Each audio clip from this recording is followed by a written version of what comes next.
panukalang universal social pension para sa lahat ng senior citizen sa bansa?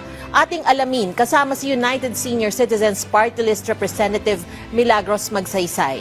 Congresswoman Magsaysay, magandang tanghali po.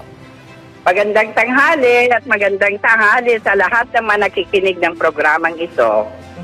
Ma'am, bilang chairperson ng House Committee on Senior Citizens, ano po ang kahalagahan ng pag-aproba ng komite sa panukalang Universal Social Pension para sa lahat ng senior citizens, kabilang na po yung mga SSS at GSIS pensioners? Yes, ay mahalaga ito kasi halos lahat talaga ng mga seniors na hindi tumatanggap ng social pension ay talagang araw-araw yun ang inaano nila na ipasana yung universal social pension.